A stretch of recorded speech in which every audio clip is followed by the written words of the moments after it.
Morning.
Hi guys, welcome to the start of yet another new vlog.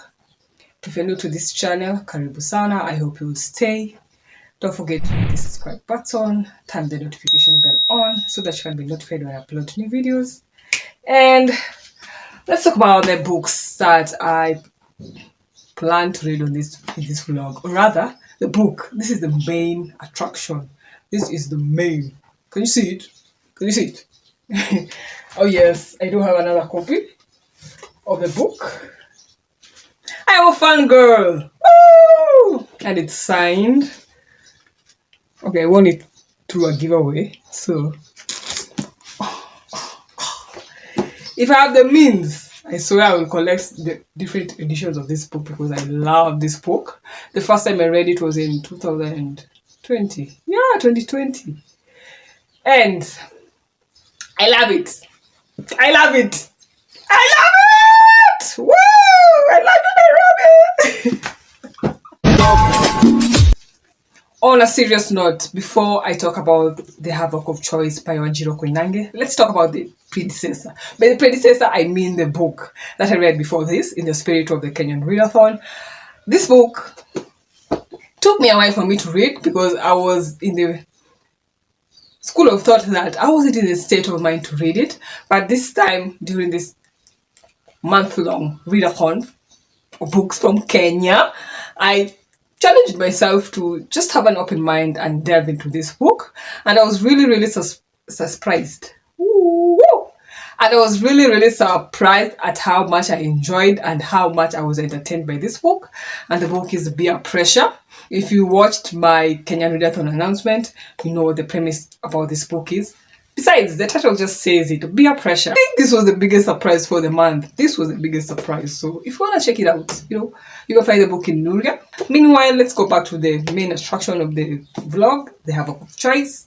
This book is set during 2007. It is based on true facts that happened in Kenya. For those who are in Kenya during that time, post-election violence after we voted in 2007. Okay, I was not yet eligible.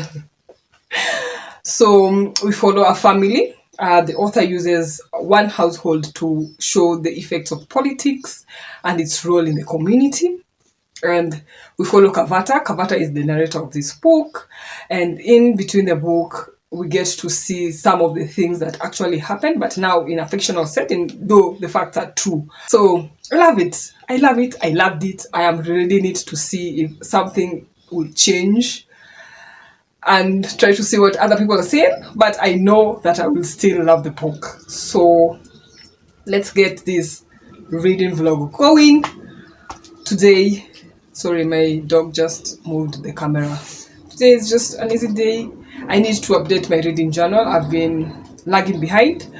If you haven't watched my September spread, which I uploaded just the other day, I've been late. You can go watch it and see the theme of the month. And I need to start with the books that I read this month. It's quite long, about 8, 9, so that it will be easier to update the rest. The rest is just like 6 books. So we're gonna do that first, then read, and then because it's Friday, start preparing dinner, something easy, and then something cozy, just relaxing. I'm still making my book sleeve. Hopefully it will be ready soon, but I doubt it will be ready when this vlog ends. No rush, no rush, no rush.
Hi.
Mwenyekiti ndo huyo.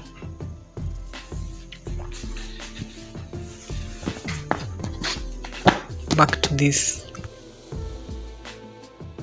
Guess how many pages I've read? I've read about 23 pages so far.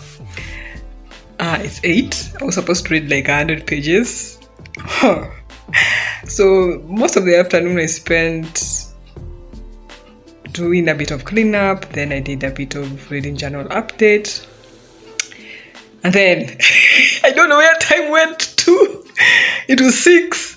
I read for about 30 minutes, then I logged on to the net because I try to log on to the net in the evenings, much more conducive for me because I tend to be distracted, and I have this knack when I get an idea, especially when I'm inspired by someone or something online, it won't leave my mind until I implement it.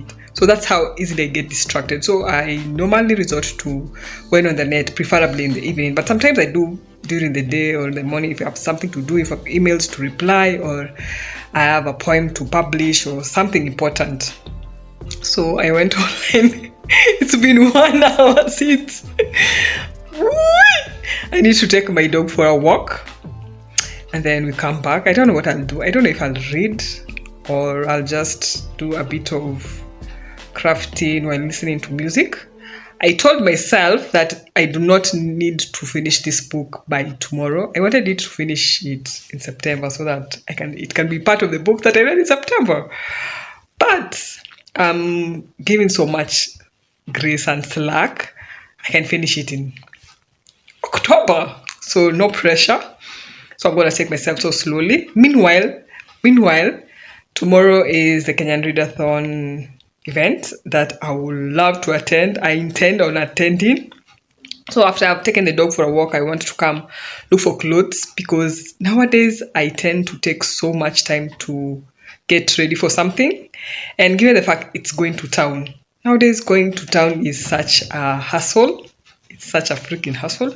Mind you, I used to live in the CBD for 26 years. I've lived that area, so it used to be such a delight.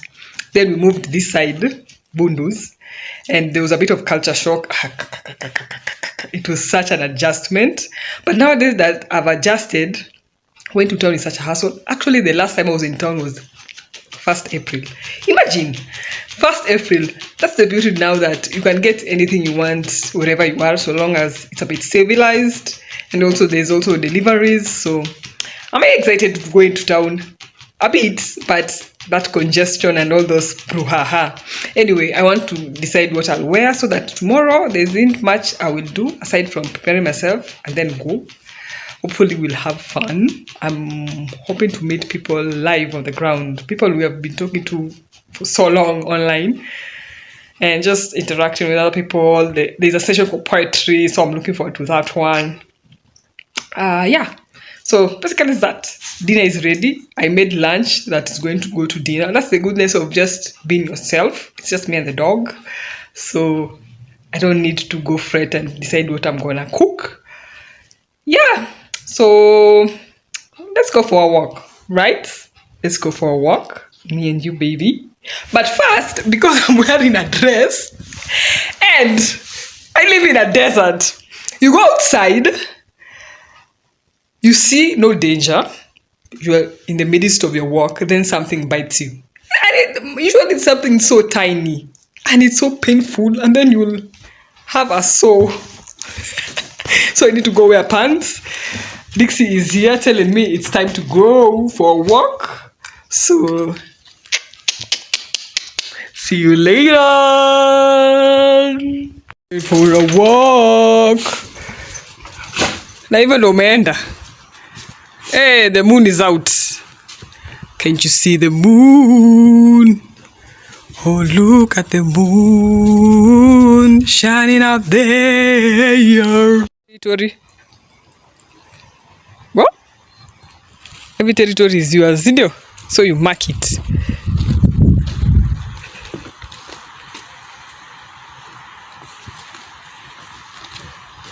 Wait till you hear about our neighbor's dog, Max. Max! There he is.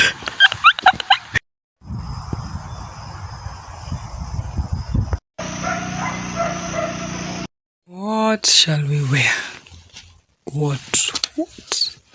Where? Africa, Kenya, something of the sort. Okay. Clothes to wear? What to wear? I like simple things. Top with sweatpants. Homeless, ragged things. And that's it. Who created clothes? I need to meet them so that I can slap them. We could be wearing leaves. Very easy. Just go get eucalyptus leaves, and some banana leaves. That's the skirt and the top, and then. But I have an idea of what I'll wear. It's not to iron. Another thing that I do not like, I don't like ironing. Dear husband, I do not like ironing. So we shall be taking our clothes for dry cleaning so that they can do all those things. Me and Iron Box. Anyway, since it's sexy Saturday, I have something in mind. Something sexy, sultry, comfortable. Hopefully it won't rain because the weather here and Nairobi can be quite different. So we have what we shall wear. So just to go like relax, read, or maybe not read because I'm feeling mishy-mashy, and sleep, start tomorrow. I'm foreseeing this video, this vlog ending tomorrow with the way I'm reading. Yeah. So meanwhile, dog has blacked out. Hi dog. It's sleep you. It's currently a few minutes to 2 a.m. As much as I said that I wouldn't read much today, or rather yesterday, I ended up reading about 60 pages of this book. And the only quarrel I have at this point is that it has very long chapters. Why did I not realize the first time?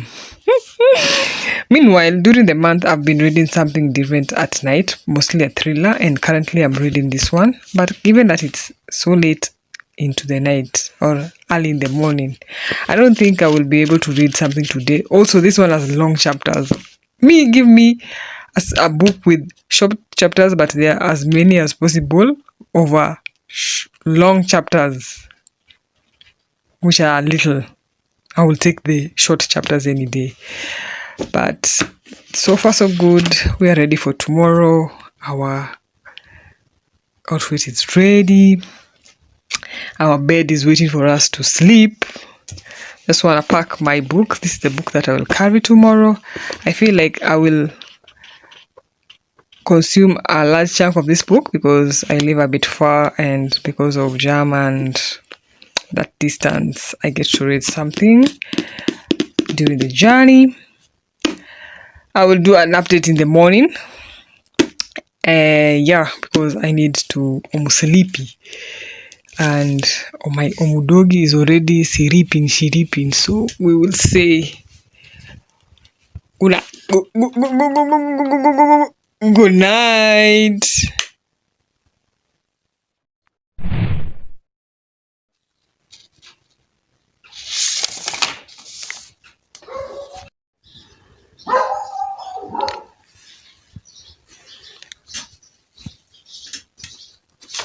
It's D-Day. I mean D-Day. Not that D.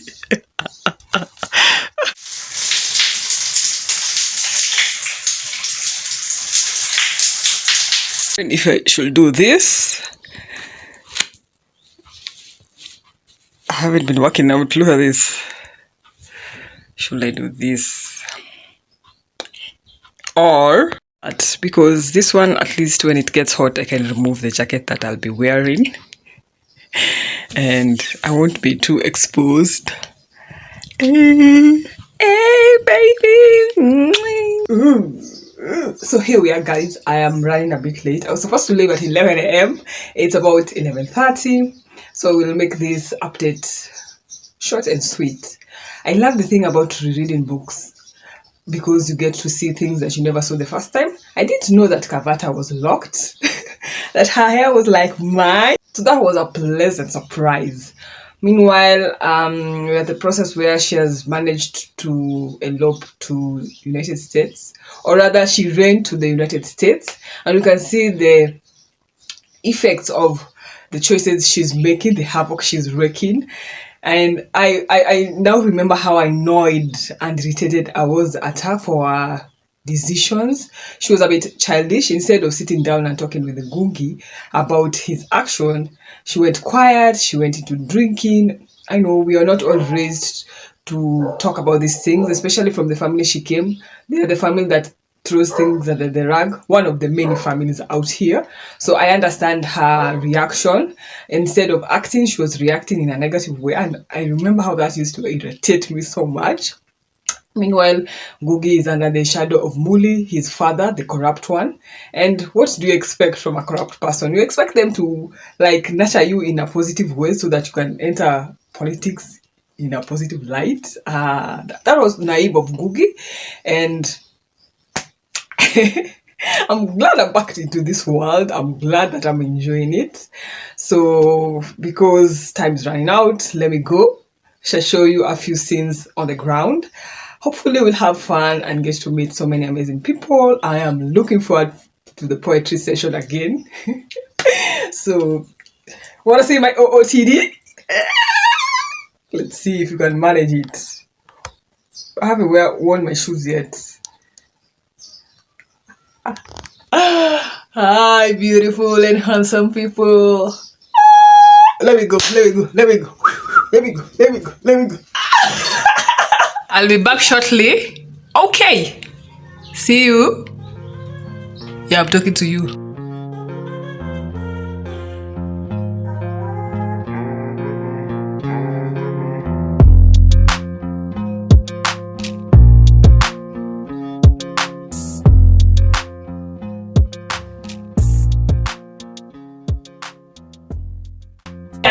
Welcome to the Kenyan Readathon edition. What edition? Yes, what edition? Hey, hi Rashera.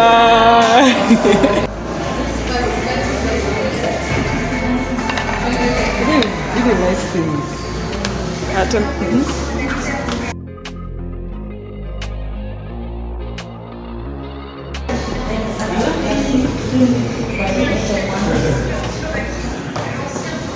Going down the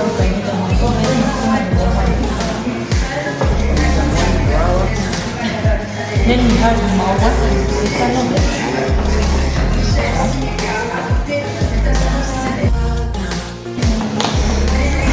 maybe time that will be solved.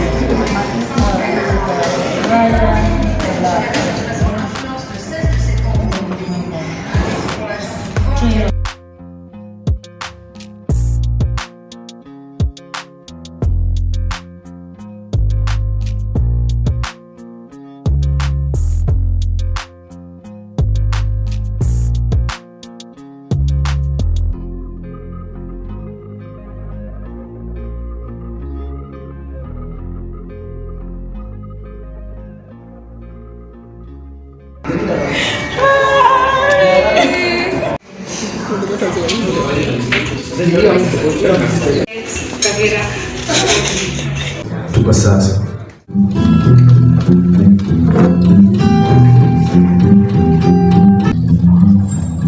Heartbeat. Sio sanifu. Sare za blue zikiwa karibu.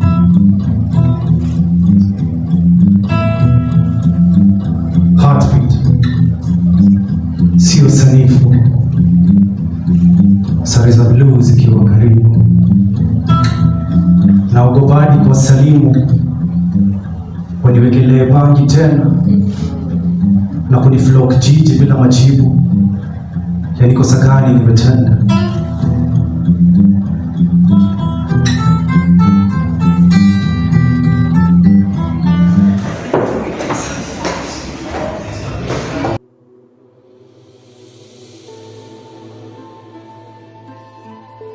Buddy! Hi buddy, how are you? How was your day? Mine was really fun. I am really tired. I'm wondering what we shall cook. I will cook you, we'll eat you. Okay, yeah, I'm back. I'm back.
Once there was a star, now I'm an ember in the ashes. Concrete rules sent in your journey, the help in time of need, the bridge to heaven where buried angels stay. I am the storyteller, the giver of hope, the girl who played with fire, the keeper of lost causes. I am the one that I want, the guardian and plain truth, keeping faith. Most of all, I am wild, the power of words, the opposite of fate, and definitely the magic.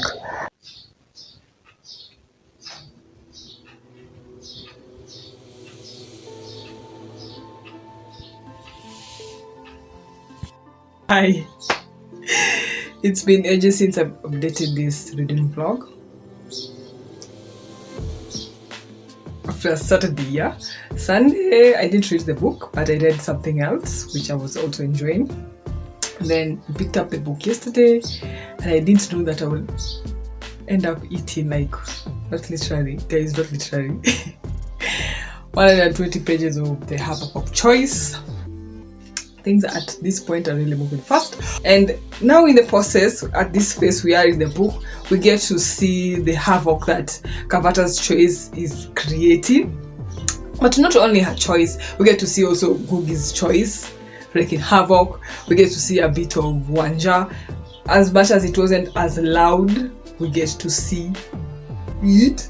Then we also get to see the choice of the citizens, though we aren't as in taking in to the ground to see who or what they chose, but we get to see their actions resulting to violence, wreaking havoc. So I think everybody has a part to play in this book, creating havoc. You know, your choice can create so much havoc. You know, the havoc of choice. So I'm going to read the last part of the book. This is the most heavy part of the book because we get to experience now this violence in person, as in personally, through our characters, and this is the part that last time really broke me.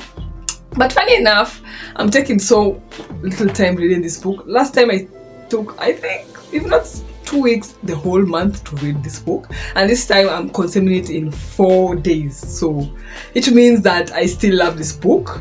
It has its flaws, I accept that, but I love the fact that it opens up conversations that we will normally not talk about. I feel like we still have shoved this under the carpet.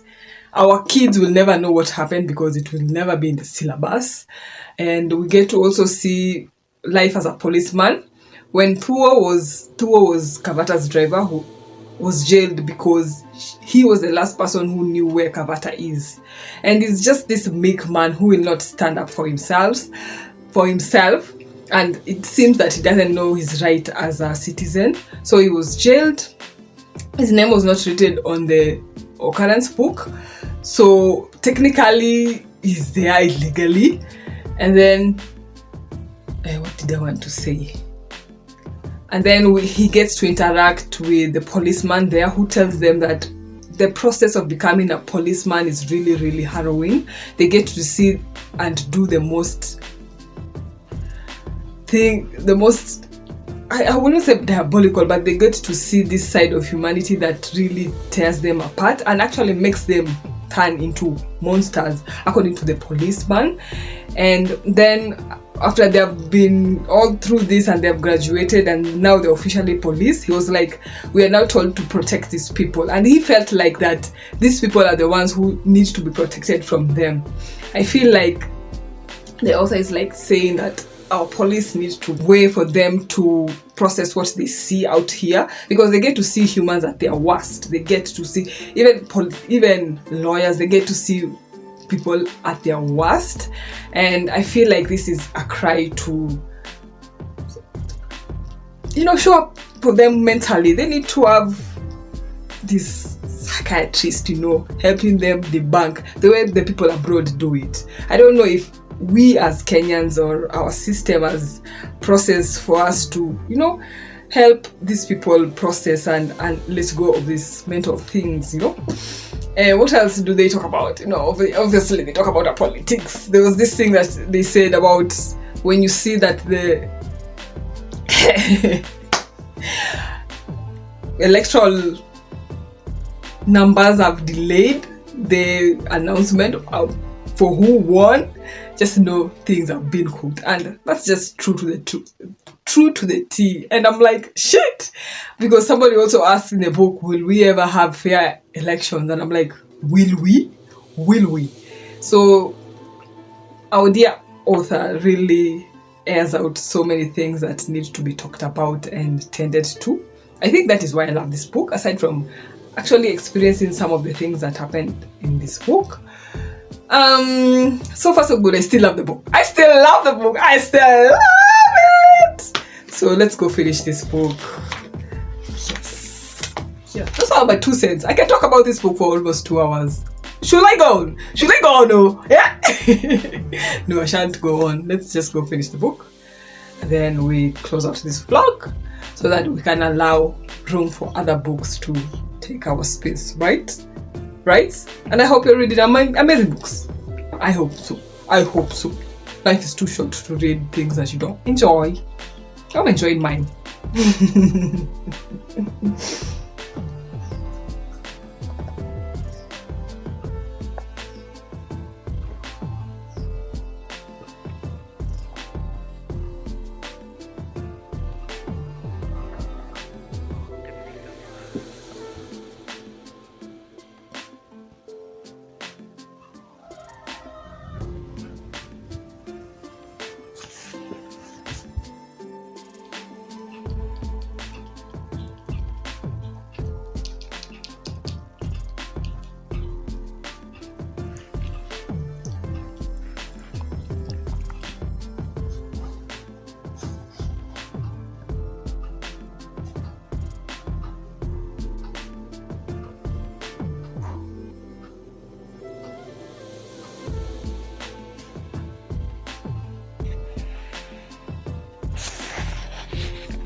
My heart is breaking. It's already broken again. What? Really feeling really bad. Oh, by the way, if you hear a bit of singing and crazy things, not crazy, unusual things happening, my neighbor is having a church service. Those in-house. I feel bad. The last part of this book has just broken me in a way that I didn't expect. I was like, oh, at least I'm ending this book without shedding any tears and all. But given that I've read what I've read, I feel really, really freaking bad, as in a serious note. The thing about healing is that you get used to feeling so light and so happy that anything that drops you from that pedestal just feels so bad. And it's the thing that happened in the last bit of this book that was just breaking me. I need to read something that's a bit uplifting. Either we'll read the second book for V for Visa series by Mona Mbogo, or I'll read that contemporary book by Jenny Colgan, because I feel like her books really make me feel so cozy and comfy, and that's what I need right now. By the way, this is not good. That being said, clearly from the after effects of other people's choices, you can see that when two people fight, there's this saying in Kiswahili that says fahali wawili wakipigana ni nyasi ndo humia, and you can clearly see that the common mwananchi is the one who suffered because of two political parties deciding to go head to head against each other. And we also get to see how dumb some of my fellow Kenyans were to, align themselves with these political parties, in the sense that they actually took pangas to their neighbors and did some crazy, fucked up shit. That is how I will sum it up. Because how can you live with someone for so many years, and then because somebody from the tribe finally won or didn't win, so you decide to go take out whatever frustration or whatever craziness or whatever evilness that is happening to you, to your neighbor. As in, I think it's also the fact that I experienced some of these things. Woo! Seriously, I didn't know I would feel this bad. But was reading this book again worth it? Yes. Do I still love the book, even with its flaws, even with its heaviness? I still love this book. I still respect it. There have been books that talked about this book. Pain and the Secrets, which I read sometime this year, touched on this, and actually our main character, because of the things that happened to her during the PV, even though in the fictional world, led to all those things that she experienced. Also, I feel like Beer Pressure did touch on it, but not so much. It was just in passing. But I felt like this book just delved deeper in all that happened during this PV. Woo! Guy. I will stop this vlog here because I feel like that I will spread these negative vibes that I feel here. And I hope and pray that all the Kenyans that went through this have or are still healing. There is so much that we can dissect from this book. From my point of view, I can talk about this book in harrowing ways, especially the fact that they used money to show that it's the innocent who actually get to experience these crazy things. And I hope that we never go here. I pray for all those countries who are going through war or violence of any kind. And I pray that they will find peace. There's nothing as sweet tasting as peace, even as much as things may be going downside economically, you have that peace, and that way you can find your way forward. If you've reached this far in this vlog, thank you so much from the bottom of my heart for watching this. Drop there a purple heart. That will feel like a hug to me. So meanwhile, read books that will give you more pleasure, okay? To take off the pressure of life. Bye.